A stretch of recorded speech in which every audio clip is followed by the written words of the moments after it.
Hi, my name is Catrin Burrows. I'm going to give you a brief overview of mobile forensic investigation in steganography. So I'm going to go through an introduction, steganography in the context of mobile forensic investigation, some results, what I found out during my investigation, some recommendations I made based on my findings, and conclude. So my original aim was to explore steganography in the context of mobile forensic investigation. I had not used the tools before, so everything I was doing was learning as well. I used multiple devices that were Android and Apple, and I used free applications and software that I could find on the devices, and I also created steganography on the computer, which then I transferred onto the mobile devices via email. I used XRY mainly as the mobile forensic tool to extract the data from the mobile devices, but I also used the functionality on EnCase to also collect data, but that I found could only work for Apple devices. So, a brief introduction to steganography, if people haven't really seen it before. I imagine most of you have. It's hiding information within multimedia without it being detected. It's advanced more, and I think it will continue to advance as there's now being encryption involved as well. So as well as hiding the data and not knowing whether or not people can see that there is hidden data, you can also encrypt that data. So even if it is found, it's even harder for that information to be gathered and unencrypted and put back together again. There's lots of different ways and lots of different things you can hide, including files, videos, audio, and images. It's quite useful for hiding private data. So, mobile forensics and its advancements. Mobile devices have advanced quickly, and there's so much functionality on them now that a lot of data can be stored on them. People use it for their emails, people use it to browse the internet, people use them pretty much every part of their daily lives. So much information can actually be stored on such a small device that people carry around with them. There's more forensic toolkits now available, so there's some specific to different operating systems, whereas some are to have different functionality to be able to find out different things on the devices. The devices, as more people start storing more data, there will be, I believe in the future, there's going to be even more security on the devices, so that when the forensic toolkits are going to be less likely to be able to gather all the information needed, and that could be a foreseeable problem when actually trying to gather information from mobile phones. The reason why there's also linking steganography and mobile forensics, as it may seem sort of a bit broad topic. As mobile devices are used so extensively, people could download these steganographic images or files or things from emails or from the internet onto their devices, and you'd still need to want to find out if they actually had anything hidden within them. So these are a list of tools. I used both on the mobile. The applications, all I used were free, so it was just everyone's able to access these tools. Computer steganography software were also all free applications that I found.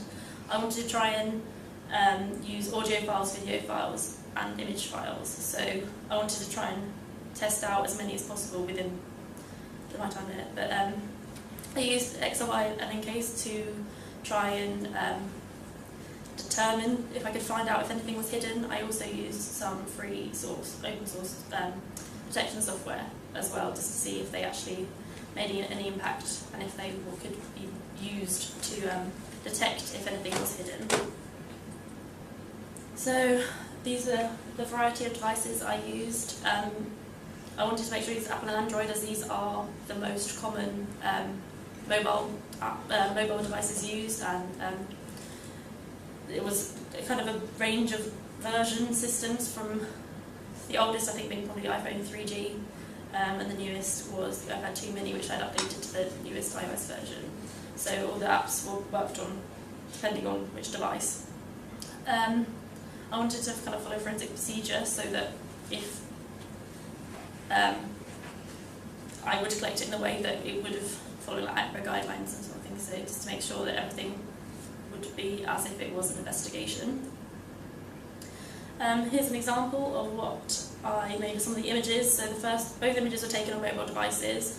On the left-hand side is using applications that I only found on mobile devices. As you can see, it's more obvious that something has changed, but obviously if you didn't have the original image, the bottom two, you might not be able to recognise that something is hidden, whereas obviously with a watermark it makes it a lot easier. And on the right hand side is computer steganography software, and as you can tell, the difference between pictures is limited, so without actually seeing file sizes or anything else, just by looking at the image, you wouldn't be able to detect if anything was actually hidden. So you could detect, there are some ways you can detect using EnCase, XRY, and as well as software, but it is very limited. I also found the free software was very effective, even though the file sizes changed. Some file sizes were similar to other, for example, for images. The images sizes weren't that different to other images on the device, so even if you didn't have the original image to tell the difference, you might not be able to recognise that something else had been added. So my recommendations were to actually look for applications on the device. Some of the, especially for the images that using the applications, the images were saved as different file paths on the phone. So with XRY and EnCase, you could actually see where the images were stored on the device, so that could then lead to finding where they were stored. Look for duplications of the same image and if they have different file sizes or unlikely file sizes, as I was able to store videos in images when they were compressed, but that still was a great file size difference, even with some of the computer software, which worked a bit better than some of the mobile application software. Look for abnormal file extensions. A lot of newer mobile devices use JPEG for images, whereas most of the Steganography software use PNG. So if it was downloaded, obviously it might be a bit different, because you might not be able to tell the difference, but if it was something taken by the device, it's quite a big difference, of something more noticeable. And also I found with a lot of the applications and computer software, there was rarely any metadata after there'd been something hidden, so that was normally a tell that something had changed within the device, whereas normally there'd be information about where the photo was, or what day, what time the photo was taken, what device was used to take it. So my conclusion was that it can be obviously really difficult to detect, even with the free applications and software. Some of them didn't even make any difference to the file size, some didn't change anything to do with the file data. Even when I was using detection software, nothing really came up, so there was no way to actually detect whether or not something had happened, apart from on some of the applications, really.